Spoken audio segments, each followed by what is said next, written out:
वो दो नहीं 3 तरह की भी दिखाई जाती है। इसलिए भगवान को कहते हैं मायापति भगवान।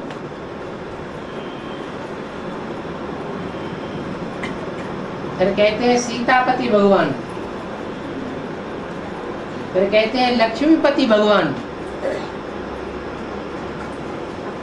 अब वास्तव में जो मायापति कहा जाता है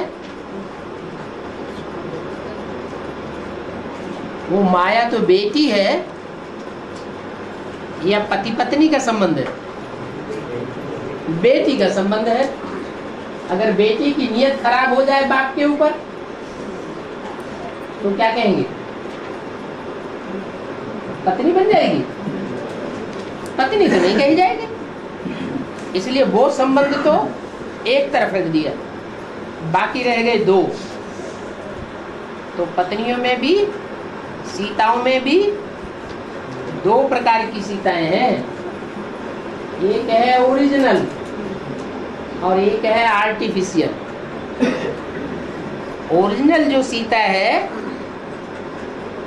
उसका हर जीवन में शीतल स्वभाव है, शीतल संस्कार है। और जो आर्टिफिशियल सीता है उसका सदैव शीतल स्वभाव नहीं रह सकता। इसलिए 2 रूप दिखाए हैं सीता के। जो ओरिजिनल सीता है उसको कहा तुम पावक में करो निवासा, तुम योगाग्नि में रहो, तब तक मैं निशाचरों का नाश करता हूँ। ये निशाचरों का संहार करता हूँ। तो जो संहार करने के निमित्त सीता बनती है उसे कहते हैं असुर संहारिणी। वो काला रूप धारण कर लेती है क्योंकि लोहे से ही लोहा काटा जाता है, जिससे विष मारा जाता है। नहीं तो ये आसुरी दुनिया खत्म नहीं हो सकती। तो ऐसी शक्तियां भी चाहिए जो आसुरी संस्कारों का विनाश करने वाली हो।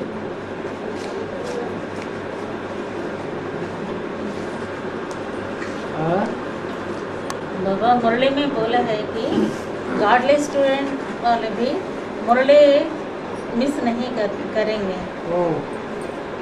तो ईश्वरीय सेवा अनुसार व्यर्थ करते करते मुरली सुन रहे हैं, क्लास में बैठकर सुन नहीं पा रहे हैं तो क्या वो गॉडली अथवा रेगुलर स्टूडेंट कहाँ जाएगा?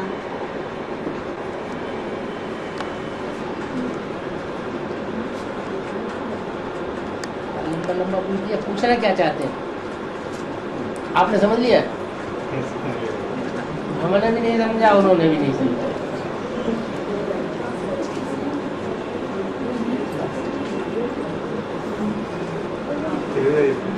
है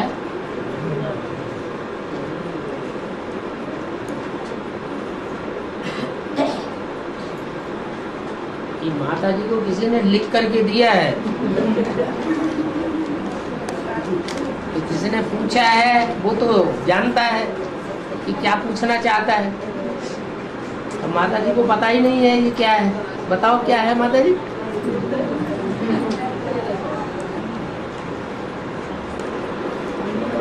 हाँ, मुरली में आते हैं ना, अच्छे बच्चे भी हर दिन मुरली नहीं सुनते हैं। हाँ? तो अच्छे बच्चों में वो अष्टदेव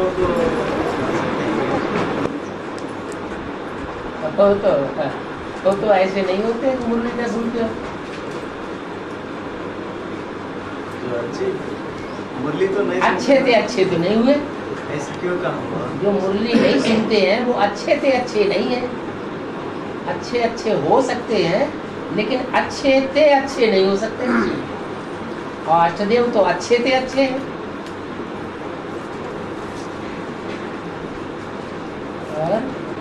और गुण के आधार पर अच्छे का है। और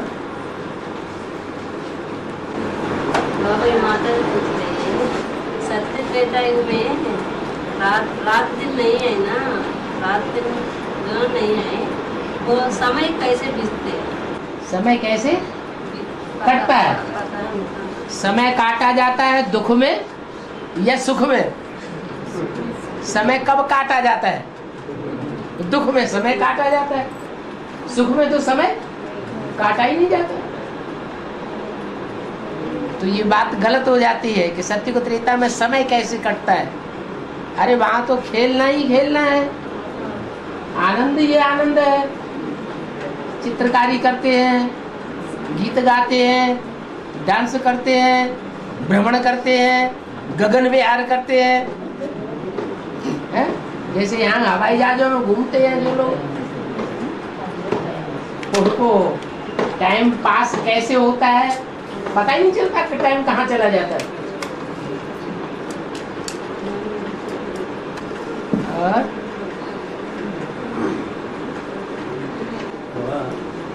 दुनिया की हर चीज चक्र पूरा होने के बाद अपने अपने स्थान पर सेट हो जाएगी।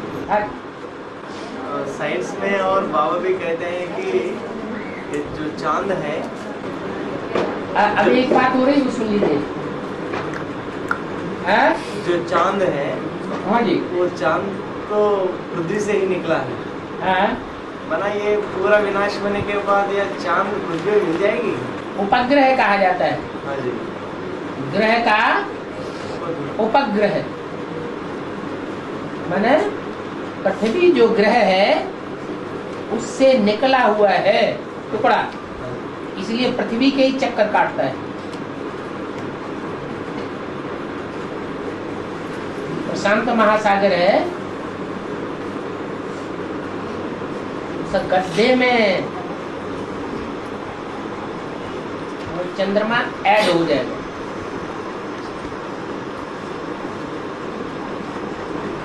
तो सारी दुनिया में पानी ही पानी हो जाएगा। थोड़ा सा हिस्सा बचेगा जिसे जम्बू द्वीप कहा जाता है।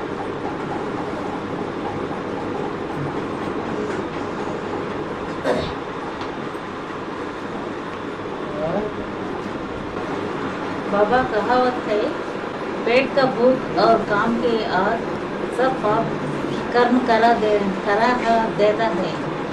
ये बात बेहद में कैसे लागू होगा?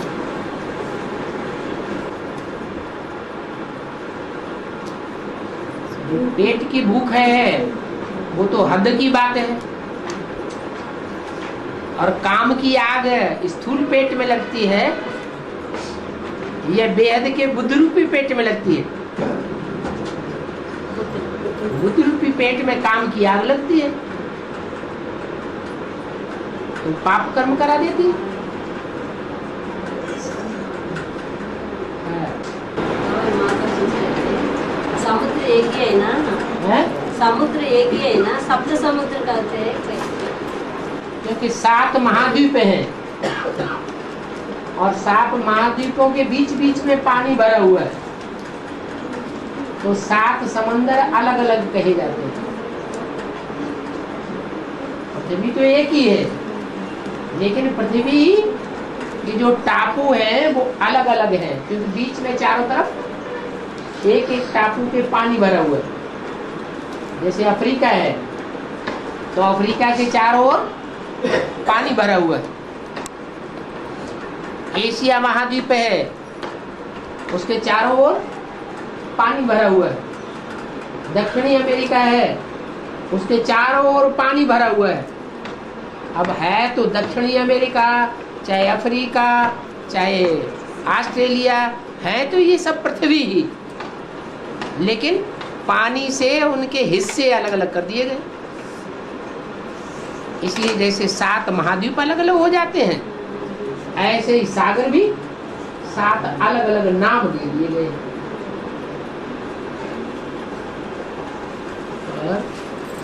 बाबा, कोई बच्चों को 2 महीने तक चिट्ठी नहीं आती है, कोई बच्चों की 2 महीने तक चिट्ठी नहीं आती है।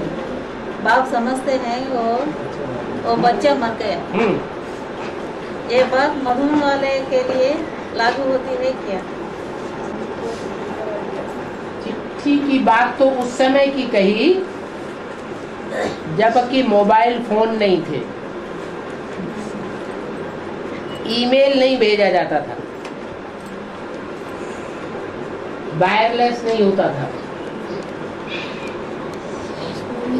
इसलिए उस समय साधन था लेटर, पत्र। वो बात अभी भी लागू होती है। ईमेल भेजना, मोबाइल भेजना और मोबाइल से बात करना, ये तो पैसे वालों का काम है। जो गाँव में रहते हैं भील, उनके पास कहाँ मोबाइल होता है, कहाँ कंप्यूटर होता है जो ईमेल भेजेंगे। लेकिन लेटर तो हर जगह पहुंच जाता है। तो कहा बच्चे कहीं भी हैं दुनिया में, अगर बाप से कनेक्शन नहीं है, चाहे वो पत्रों के द्वारा हो, चाहे ईमेल के द्वारा हो, चाहे मोबाइल के द्वारा हो, तो 2 महीने भी अगर कनेक्शन नहीं होता है तो बाप समझेंगे कि बच्चा मर गया। तो कनेक्शन तो रखना चाहिए। बच्चा बाप से वर्षा लेने वाला हो, बालिग बच्चा हो गया हो, तो उसे चिंता नहीं रहेगी हमें बाप से वर्षा लेना है। बाप से कनेक्शन तोड़ के रखेगा क्या? नहीं, उसका तो कनेक्शन जुड़ा रहना चाहिए। जितना जितना बालिग होता जाएगा उतना उतना उसका संबंध बाप के साथ प्रगाढ़ होता जाएगा। बाप को भी महसूस होना चाहिए कि बाप बच्चे के बगैर नहीं रह सकता और बच्चा बाप के बगैर नहीं रह सकता। और 2-2 महीने तक लेटर भी नहीं, फोन से बात भी नहीं, ईमेल भी नहीं, कोई समाचार ही नहीं। तो बाप क्या समझेंगे कि बच्चा बाप की दुकान चला रहा है या नहीं चला रहा है? नहीं चला रहा है, मर गया। संगम युग में शूटिंग भी होती है और हिसाब किताब भी चुप्त होते हैं। कैसे कैसे? संगम युग में शूटिंग भी होती है। हाँ, अच्छे कामों की, बुरे कामों की शूटिंग होती है। और जो शूटिंग होती है वो मन के संकल्पों से होती है। क्या? जो मन में संकल्प चल रहे हैं, रात में सोते समय स्वप्न आते हैं, वो सब संकल्पों की शूटिंग हो रही है, रिहर्सल हो रही है। और हम जो कर्म करते हैं उससे हमारा पाप पुण्य बनता है या तो बिगड़ता है। पाप बन जाता है या तो पुण्य बन जाता है। ईश्वरीय मत पर कर्म करते हैं तो हमारा पुण्य बनता है। ईश्वरीय मत पर हम दूसरों की सेवा करते हैं तो हमारा पुण्य बन जाता है। उसे शूटिंग नहीं कहेंगे, क्योंकि कर्मेंद्रियों से या वाचा से हमने अच्छा काम किया, दूसरों को सुख दिया, तो सुख देने का रिजल्ट हमारा पुण्य बन गया। पाप भस्म करने की जहां तक बात है, तो बुरा संकल्प आया जिससे शूटिंग तो होती है, परंतु उसको याद के बल से हमने वही काट दिया बुरे संकल्प को, तो शूटिंग खराब होते होते हमारी बच गई। खराब शूटिंग लंबे समय तक नहीं चल पाई, हमारा पाप कर्म भस्म हो गया। शूटिंग अच्छी हो गई, ये हिसाब है। और बाबा 7 दिन होते हैं ना, 7 दिन, हाँ। सोमवार मंगलवार, हाँ जी, वही आत्मा का ही आप रह रहे क्या? जरूर आत्माएं हैं। सोमवार कहते हैं, सोम चंद्रमा को कहा जाता है, तो चंद्रमा ज्ञान चंद्रमा ब्रह्मा नहीं है क्या? है कि नहीं? सूर्यवार कहते हैं, तो कोई ज्ञान सूर्य नहीं है क्या? है? तो ऐसे ही है, चाहे वो शनिवार हो, चाहे वो मंगलवार हो, चाहे वो बुधवार हो, कोई न कोई पार्ट बजाने वाली आत्मा के नाम पर वो वार नाम रख दिया। अभी उसकी बारी है। क्या आज कौन सा वार है? आज रविवार है, आदिवार है। तो कोई आदि ईश्वर रहा होगा, कोई आदिदेव रहा होगा, उस आदिदेव के नाम पर आदिवार नाम रख दिया। वो ज्ञान सूर्य है।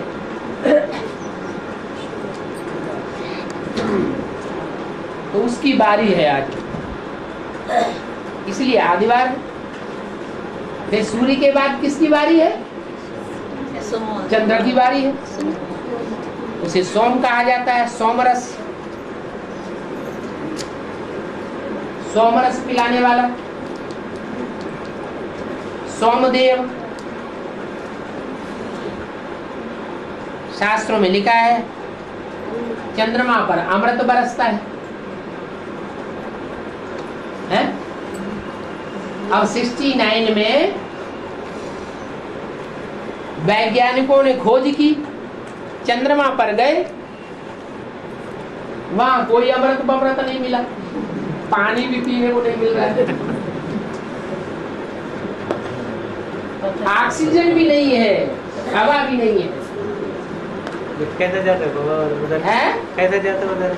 भर करके जाते हैं, सब स्टॉक करके जाते हैं, सिलेंडर लेके जाते हैं।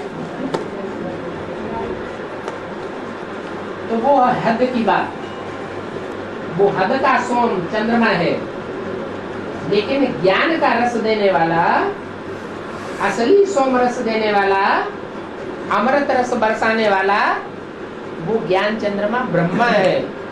जिस ब्रह्मा के मुख से शिव ने वाणी उच्चारण की।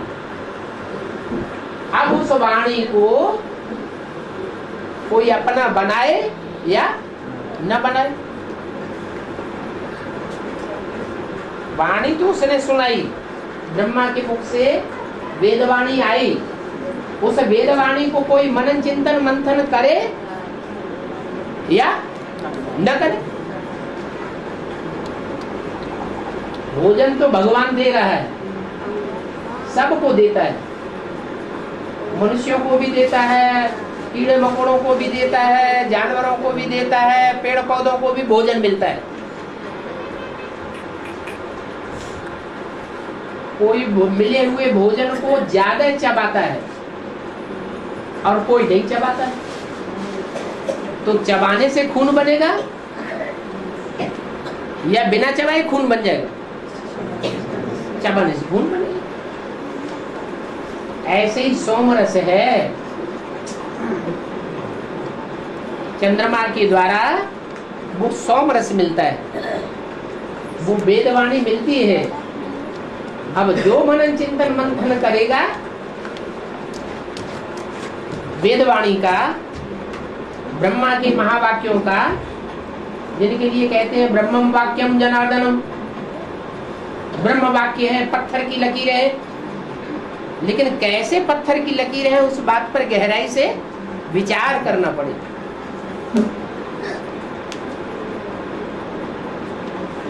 तो ज्ञान सूर्य, उसके बाद ज्ञान चंद्र।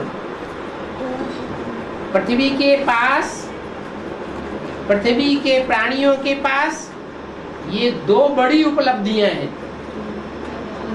पृथ्वी तो है ही माता के रूप में, लेकिन चंद्रमा भी चाहिए और सूर्य भी चाहिए। फिर है मंगल। मंगल भी पृथ्वी की औलाद है। मंगल माने होता है कल्याणकारी। तो ये जितने भी वार हैं, इनकी कल्याण करने की अपनी अपनी बारी है। क्या जैसे सतयुग में 7 नारायण हैं, तो एक साथ आ जाते हैं कि अपनी अपनी बारी से आते हैं? अपनी अपनी बारी से आएंगे। पहला नारायण सतयुग की आदि में, फिर दूसरा नारायण और दूसरे नंबर की बारी, फिर तीसरे नंबर का नारायण। तो ऐसे ही 8 नारायण एक के बाद एक अपनी अपनी बारी से आते हैं। इसलिए उनके नाम के आगे बार लगाया जाता है। सोमवार, रविवार, मंगलवार, बुधवार और బాబా గుళ్ళల్లో విగ్రహాలను ప్రతిష్ఠ చేసేటప్పుడు శివలింగం కానీ దేవతల విగ్రహాలు కానీ ఏమన్నా మనులు మాణిక్యాలు బంగారం అదేసి విగ్రహ ప్రతిష్ఠ చేస్తారు. ఎందువల్ల అట్లా చేస్తారు? దేవుడు అడగండి. हाँ जी, आलय में प्रतिष्ठा करते हैं, हैं? प्रतिमा को प्रतिष्ठा करते हैं ना आलय में, हाँ उसके नीचे सोना या हीरा कुछ भी ऐसा वैल्यूबल चीजें डालते हैं नीचे हाँ और उसके ऊपर प्रतिमा रखते हैं। हाँ जी, ऐसा क्यों करते हैं? क्योंकि कोई आत्माएं होती हैं देव आत्माओं में जो सोने की युग में आने वाली है। सोने का युग है सतयुग, तो उनके नीचे सोना डाला जाए। कोई आत्माएं आती हैं चांदी के युग में, तो उनके नीचे चांदी डाली जाएगी। तो जो जैसे टाइम पर आता है वैसा वैसा मेटल उसके नीचे डाल देते हैं। आजकल के नेताएं हैं, नेताओं की मूर्ति रखते हैं तो सोना चांदी नहीं डालते हैं, पत्थर डाल देंगे, लोहा डाल देंगे, तांबा डाल देंगे, बस। और बाबा देवता का चेहरा और श्री जैसा दिखाते हैं ना, है चेहरा हाँ श्री जैसा दिखाते हैं ना। क्या देवताओं को चेहरा दिखाते हैं ना, हाँ। उसमें स्त्री का चेहरा ज्यादा दिखाते हैं। स्त्री का चेहरा दिखाते हैं, कुछ दाढ़ी मूछ नहीं होती है। हाँ दाढ़ी मूछ तो भिखारियों की होती है। देवताओं को वहां तो चाहे देवी हो चाहे देवता हो, दोनों ही निर्विकारी है। तो दाढ़ी क्यों आएगी? न दाढ़ी होगी न मूछ होगी। दाढ़ी मूछ हो जाएगी फिर तो वो देवता रहे ही नहीं। जैसे ब्रह्मा है, ब्रह्मा को दाढ़ी मूछ दिखाते हैं, तो जिस ब्रह्मा को दाढ़ी मूछ दिखाते हैं वो देवता हुआ या मनुष्य हुआ है? वो तो भिखारी मनुष्य हो गया। भिखारी मनुष्य की मंदिर बना के पूजा होनी चाहिए, नहीं होती। तो ब्रह्मा की पूजा होती है? नहीं होती। तो ब्रह्मा बाबा से कहो तुम लड़की बन जाओ, तुम्हारी पूजा करेंगे, तो जगदम्बा बन जाती है। वो आत्मा अपना शरीर छोड़ के, वो दाढ़ी मूछ का चोला छोड़ के जब कोई कन्या माता में प्रवेश करता है तब उसकी पूजा होती है। बढ़िया प्रश्न है आपको। क्या पूजा करानी हो तो बोलो क्या करना पड़े? है? अगर भाइयों को पूजा करानी हो तो क्या करना पड़े इनको? है? हैं?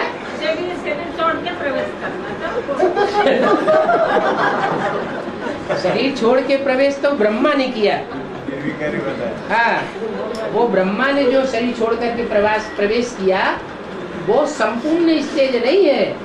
संपूर्ण स्टेज ये है कि शरीर रहे, लेकिन शरीर रहते हुए ही इस शरीर से ही कंचन काया बन जाए, दाढ़ी मूछ साफ हो जाए, देवता बन जाए, नर से नारायण बन जाए, नारी से लक्ष्मी बन जाए।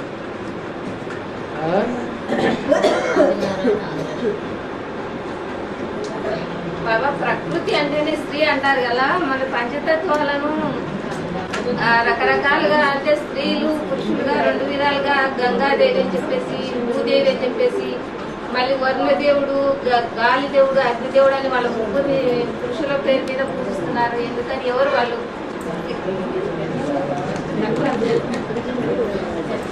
पूरा हो गया? हाँ बोलो।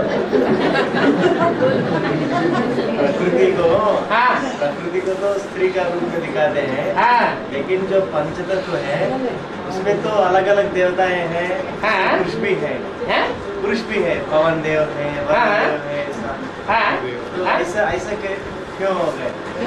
देखो, प्रकृति तो माता का रूप है ना, हाँ जी। और माता के पेट से पुरुष भी जन्म लेता है और माता के पेट से स्त्री भी जन्म लेती है। तो दोनों तरह के तत्व चाहिए उसमें। हाँ। बाबा एक वार्तालाप में कहा है कि हाँ। महाराणा प्रताप जब हार गए थे हाँ। तब जंगलों में भागे भागे, शायद तो उनको शाहूकार ने मदद की है। हाँ। तो बाबा मदद कौन सी है और के शाहूकार कौन है और वो शाहूकार कौन है?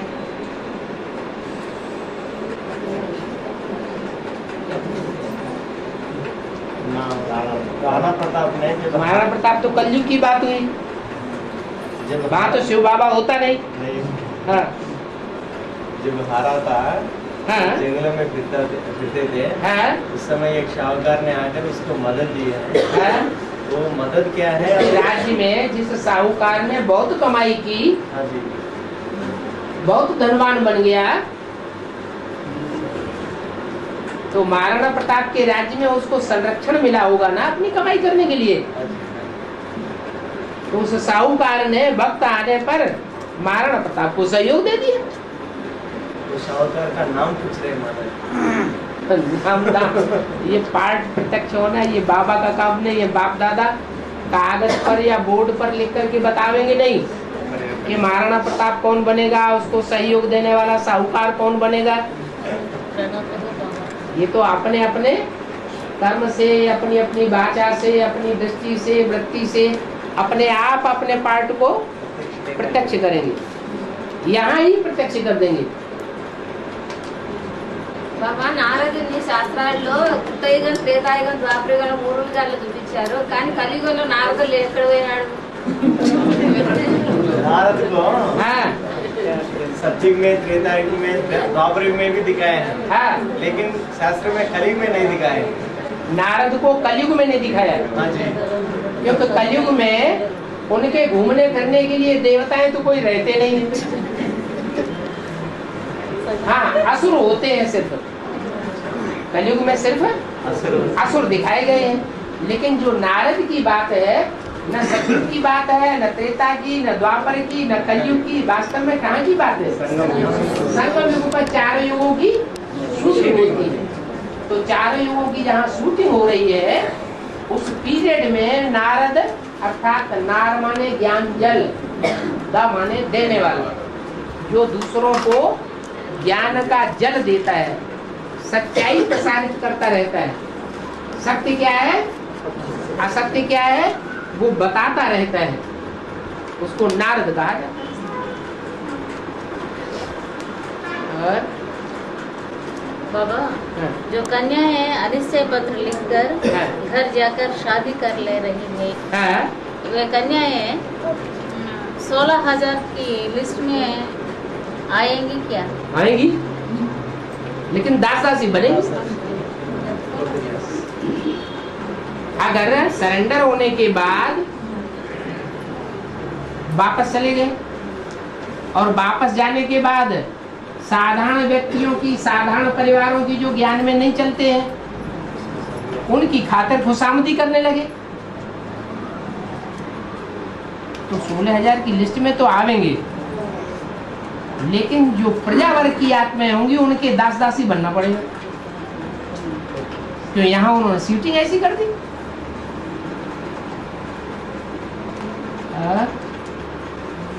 బాబా సాధు సన్యాసులు అన్ని ఇంద్రియాలు ఉండగా కాళ్ళకి ఎందుకు మొక్కించుకున్నారు బాబా? साधु और सन्यासी जो भी होते हैं, अरे सुनो हाँ।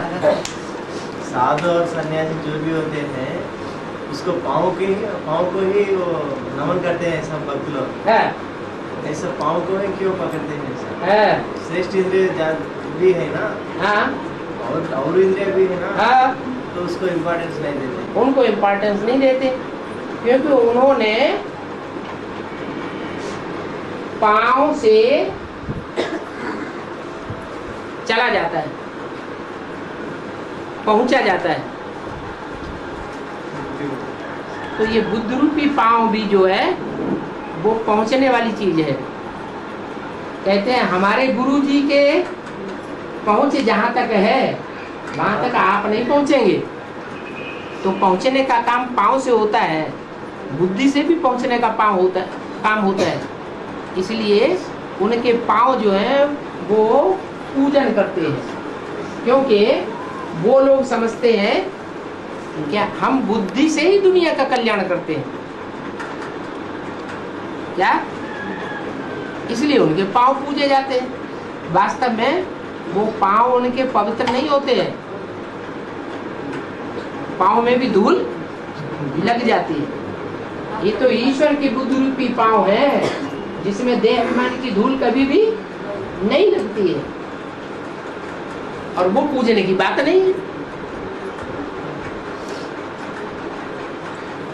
भीमों के पांव पानी डाल करके उसको धोते हैं और उसकी जो गंध निकलती है उसको पी जाते हैं। और वो गुरु लोग बड़े प्यार से अपने पांव धुलवाते भी हैं और दूसरों को पीते हुए देख करके बहुत खुश होते हैं, हम भगवान हैं क्या। वास्तव में उन्होंने भगवान की नकल की है। भगवान जब इस सृष्टि पर आते हैं तो जिस तन में आते हैं वो तन जो है वो एक प्रकार का पांव है, बुद्ध रूपी पांव। वो तन पवित्र किया जाता है ज्ञान जल से। ज्ञान जल से जब पवित्र हो जाता है तब वो मूर्ति तैयार हो जाती है, उसकी पूजा करते हैं। उन्होंने अपने पांव को जाना शुरू कर दिया। वो कहते हैं शिवो हम शिव हैं। वास्तव में कोई गुरु मात्र शिव नहीं है, शिव तो एक ही है। जिस मुकर्रर रथ में आता है उसमें ही आकर के वो बुद्धिमानों की बुद्धि प्रवेश करके प्रत्यक्ष होता है। उसके देह अभिमानी की धूल को साफ किया जाता है। कैसे? ज्ञान जल से। तब उसकी मूर्ति की पूजा होती है। और బాబా అక్కడ మెట్ల చిత్రంలో సోమనాథ మందిరాన్ని పక్కకు చూపించారు, ఎందుకని వేరుగా చూపించారు, విడిగా విడిపోయింది। वो सीढ़ी चित्र में सोमनाथ के मंदिर को वो सीढ़ी के बाहर दिखाए हैं। हाँ, ऐसा क्यों दिखाए हैं? हाँ, सीढ़ी के बाहर मंदिर दिखाया है। हाँ जी। जो मंदिर यादगार है वो पहली सीढ़ी जो दिखाई गई है वो पूरी नहीं है, हाँ जी। शुरुआत है द्वापर युग के पहले जन्म की। उसमें सात्विक स्टेज बहुत थोड़ी है, तो छोटी सीढ़ी दिखाई गई। उस छोटी सीढ़ी में बहुत विशाल मंदिर बनाया गया। तो छोटी सीढ़ी में कैसे दिखाया जाएगा, वो तो बाहर निकल जाएगा। तो देखने में आता है बाहर चला गया, बाकी ऐसे थोड़ा ही है कि द्वापर युग से पहले वो मंदिर बन गया। नहीं, द्वापर युग की शुरुआत में ही वो मंदिर बनाया गया। मंदिर बनाएंगे तो उसकी सुरली तो ऊपर ही दिखाएंगे ना, जो देखने में आ रही है। और बाबा मुरली में मतलब है ना, आप सब द्रौपदी हो, आप सब सीता हो। पूरी बात कहो। हाँ, लक्ष्मी आप सभी लक्ष्मी हैं, ये क्यों नहीं होता? सब द्रौपदियाँ हैं, सब सीताएं हैं, सब लक्ष्मी क्यों नहीं करते? क्योंकि नारी से लक्ष्मी बनने वाली एक ही है, यह सब नारी से लक्ष्मी बन जाती है। तुम सब राधाएं हो, ये भी नहीं बोला, क्योंकि जो राधा बनती है वो ही बड़े होके लक्ष्मी बनती है, लक्ष्य को प्राप्त करती है। इसलिए लक्ष्मी भी एक ही है और राधा भी एक ही है। बाकी तुम सब सीताएं हो, तो सीताएं नंबरवार है जिनकी कर्मेंद्रियां शीतल हैं। क्या? हाँ, जिनकी कर्मेंद्रियां शीतल नहीं है, बहुत गर्मी भरी हुई है, तो वो सूपनखा पूतनाएं बन पड़ती है। तो उनको सीताएं नहीं कहेंगे, क्या कहेंगे? सूपनखा पूतना, लड़ाई कराने वाली, अपवित्र बनाने वाली, नरक बनाने वाली। इसलिए बोला कि तुम भारत माताएं हो, स्वर्ग का गेट खोलने के लिए बैठती हो, और वो सूपनखाएं पूतनाएं नरक का दरवाजा खोल के बैठ जाती है। तो अलग अलग हो गए। जैसे अभी पूछा सीताएं 2 क्यों कर दी? एक अव्वल नंबर और दूसरी 2 नंबर। बाबा सचिव में जगदम्बा का पाठ क्या होगा? कोई भी आत्मा का पाठ हर जन्म में ऊंचा हो सकता है। कोई ऐसी आत्मा होगी जो हर जन्म में विश्व का बादशाह बनता रहे, विश्व का मालिक बने, हो सकती है कोई? नहीं, कभी ऊंचे और कभी नीचे।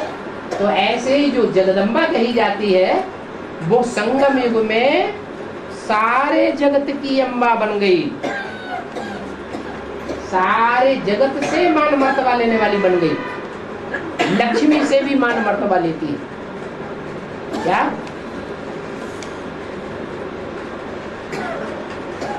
इतना ऊंचा पद है। तो जिसको संगम युग में ऊंचा पद मिल गया, तो सतयुग के जन्म में ऊंचा पद मिलेगा या नीचा होता जाएगा? क्या होगा? नीचा होता जाएगा। जैसे सतयुग के आदि में कृष्ण की आत्मा पहला नारायण बनकर के ऊंची गति लेती है, तो दूसरे जन्म में नीचे गिरेगी या उतना ही ऊंची रहेगी? नीचे गिरेगी।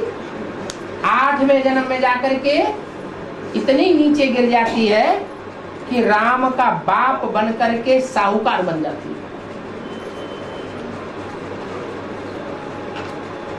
इतना बड़ा साहूकार बनती है कि राम वाली आत्मा उस साहूकारी को संभाल करके सारी साहूकारी की धन संपत्ति 8वें नारायण को लोन में दे देता है। तो कहाँ 8वां नारायण गद्दी का मालिक, और कहाँ उसकी राज्य में पलने वाली प्रजा का साहूकार, राम वाली आत्मा या राम वाली आत्मा का बाप? तो अंतर पड़ गया ना। तो हर जन्म में कोई ऊंचा पद नहीं पा सकता। जगदम्बा का भी ऐसे ही। और सिख लोग कहते भी हैं राज करेगा खालसा।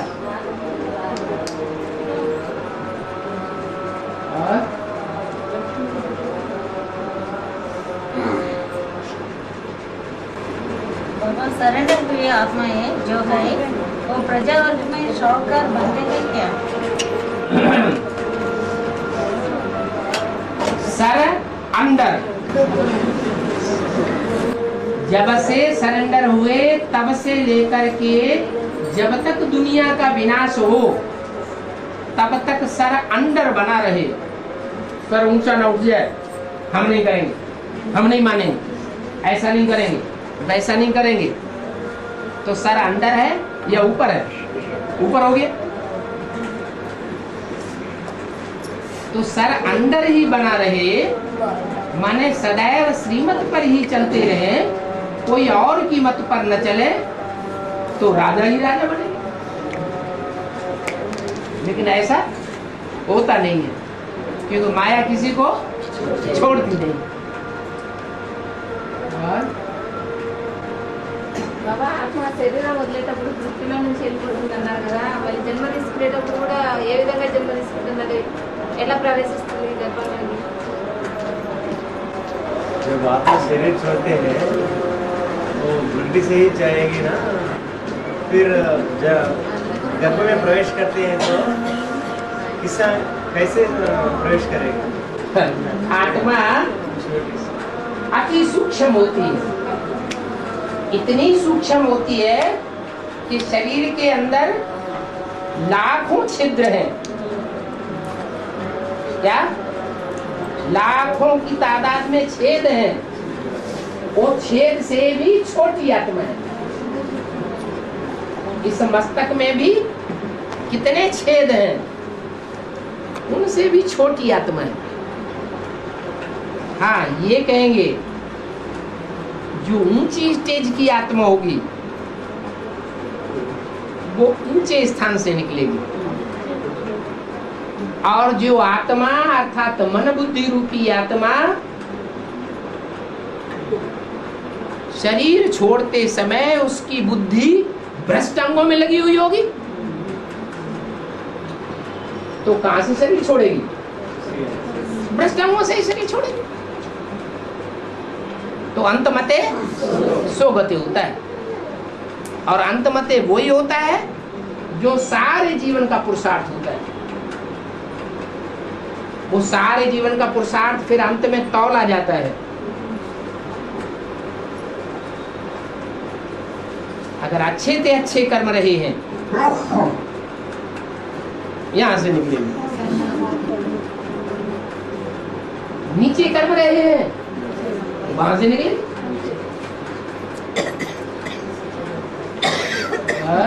गर्भ में प्रवेश करते समय है, गर्भ में प्रवेश करते हैं ना, उस वही समय प्रवेश करते हैं। बाबा जैसे अंधे लूले लगने होते हैं तो हाँ, उनकी और इंद्रियां ज़्यादा तीखी हो जाती है। इसकी यहाँ पर शूटिंग कैसे होती है, उसके यहाँ पर शूटिंग कैसे होती है? यहाँ रुद्रमाला के मण के अंधे लूले लगड़े नहीं है, है कि नहीं? हाँ, तो उनकी शूटिंग नहीं हो रही है, है? कोई काने हैं, तो जो काने होंगे उनकी शूटिंग कैसे होगी? मान लो दाईं आंख फूटी हुई है, तो जिनकी दाईं आंख फूटी हुई है उन्हें गुण दिखाई पड़ेंगे? हैं? गुण दिखाई पड़ेंगे कि अवगुण दिखाई पड़ेंगे? वो बाईं आंख से अवगुण देखेंगे, दाईं आंख से गुण दिखाई नहीं पड़ेंगे। तो अच्छी शूटिंग होगी या बुरी शूटिंग होगी? बुरी शूटिंग हो जाएगी। कोई अंधे है, दोनों आंखें नहीं, ना अच्छाई देख सकते हैं ना बुराई देख सकते हैं, उन्हें परख शक्ति है ही नहीं।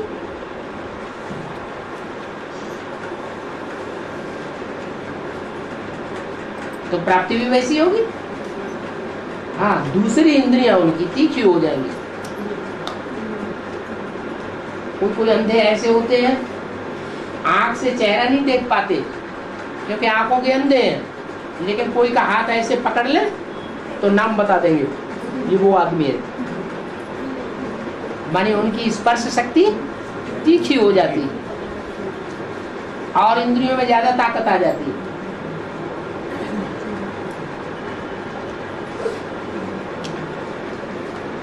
रुद्रमाला के मणके हैं, लगड़े हैं कि अंधे हैं? कैसे हैं? लंगड़े हैं, तो पुरुषार्थ में तीखा दौड़ नहीं सकते। लगड़ाते लगड़ाते दौड़ेंगे, जितना दौड़ना चाहिए उतना नहीं दौड़ पाएंगे। और विजयमाला के मणके अंधे हैं, लेकिन टांगे तो तीखी है ना, तो वो तीखा दौड़ सकते हैं, प्योरिटी की पावर ज्यादा होने के कारण। तो जो ज्यादा तीखा दौड़ सकते हैं, लेकिन आंखें नहीं है, आंखों से देख नहीं सकते। किधर चले, इधर चले या इधर चले या इधर चले, जो जैसा बता देता है कान पकड़ के उसी तरफ चल पड़ते। बकरी क्या करती है? बकरी का कान जिसने पकड़ा, बकरी वैसे ही चल पड़े। ऐसी ही हालत है, चाहे रुद्रमाला के मणके हो, चाहे विजयमाला के मणके हो, उनकी अपनी अपनी इंद्रियां अपने तरीके से काम करती हैं, लेकिन दूसरी इंद्रियां तीखी होती हैं। विजयमाला के मणके भला आंखों के अंधे हैं, लेकिन दौड़ में तीखे जा सकते हैं। सहयोग ले लेते हैं। और బాబా సత్యప్రదాయ గల రాత్రి పగలు లేవు కదా, వాళ్ళకి సమయం ఎలా తెలిసేది? है अभी 3 సంవత్సరాలు క్రీస్తు పూర్వం అని చెప్తున్నారు కదా, సమయం ఎట్లా తెలిసేది వాళ్ళకి? 3 సంవత్సరాలు सतयुग त्रेता में है। समय कटने का कैसा मालूम होता है अभी अभी तो बताया, समय कूटना पड़ता है, काटना पड़ता है। वहाँ जहाँ दुख होता है वहाँ दुख होता ही नहीं, तो टाइम पता ही नहीं चलता कहाँ चला गया। त्रेता में भी 2 ही कलाएं तो कम होती हैं। 16 कला में से 2 कलाएं कम हो गई, तो सुख तो बहुत रहता है। 1250 साल 1250 ऐसा कैसे मालूम पता चला? है जो 1250 साल बताते हैं ना, हाँ और वो क्रिश्चियंस भी बताते हैं ना 3 साल 3000 पहले ऐसा। हाँ 5000 साल हुए उनके हिसाब से भी। हाँ जी, हाँ जी। हाँ वो ऐसे समय कैसे हिसाब किया वो लोग? क्योंकि मोहनजोदड़ो, हड़प्पा की, ग्रीस, मेसोपोटामिया की जहाँ जहाँ खुदाइयाँ हुई हैं जमीन की, उन खुदाइयों में जो चीजें मिली हैं वो कोई भी चीज 5000 साल से ज्यादा पुरानी नहीं मिली। इससे साबित होता है कि सारी दुनिया का चक्र 5000 साल का है। महाभारत युद्ध भी 5000 साल पहले हुआ था, लेकिन विद्वान आचार्यों ने उसे द्वापर में ठोक दिया। वास्तव में द्वापर की बात नहीं है, कलयुग के अंत में इसी टाइम पर 5000 साल पहले महाभारत युद्ध हुआ था। और दूसरी बात, दुख के दिन होते हैं तब दिन गिनते हैं, या सुख के दिनों में कोई दिन गिनता है? दिन कहाँ गिने जाते हैं? बाबा नहीं आए, कितने दिन हो गए? 4 महीने हो गए, 2 महीने हो गए, तो दुख महसूस होता है तभी तो दिन गिनते हैं। जब सुख महसूस होता है तो दिन नहीं गिनते। तो 2500 वर्ष की जो दुनिया है उसमें हिस्ट्री बनाएगी दिन गिन करके। जब से दूसरे धर्म पिताएं मनुष्य गुरु आए, तब से दुख की दुनिया शुरू हुई, तब से दिन गिनना शुरू हुए। 1000 साल हो गया, 2000 साल हो गए, 2500 साल हो गए इब्राहिम को आगे।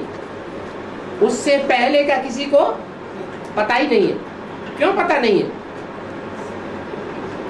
क्योंकि उससे पहले सुख की दुनिया थी, कोई दिन गिनता ही नहीं था।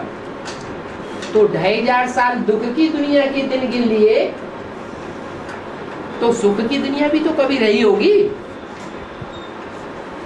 आधा सुख और आधा दुख, आधे में दिन और आधे में रात।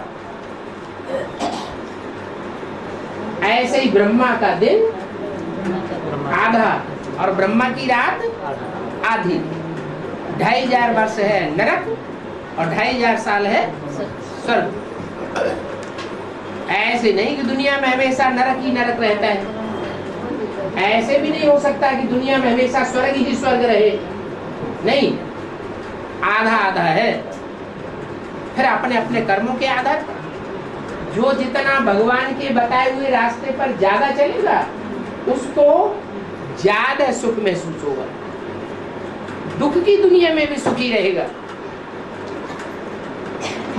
और जो भगवान की मत पर नहीं चलेगा वो सुख की दुनिया में सुखी नहीं रहेगा, आएगा ही नहीं। इसलिए हिसाब बन गया। 2500 साल की हिस्ट्री मनुष्य के पास मौजूद है, उसमें 2 युग हैं, द्वापर और कलयुग। और जो हिस्ट्री मौजूद नहीं है वो है सतयुग त्रेता, रामकृष्ण की दुनिया। वो भी 2500 साल है। उसको 2 हिस्सों में बांट दो तो 1250 वर्ष 1250 वर्ष। और शास्त्रों में भी लिखा हुआ है कि एक एक युग की आयु 1250 वर्ष है। ये शास्त्रों में लिखा हुआ है, लेकिन मनुष्य गुरुओं ने उसको 365 से गुणा कर दिया कि देवताओं का एक दिन जो है हजारों वर्ष के बराबर होता है। ये गपोड़ा लगा दिया, ये सारा गड़बड़ हो गया।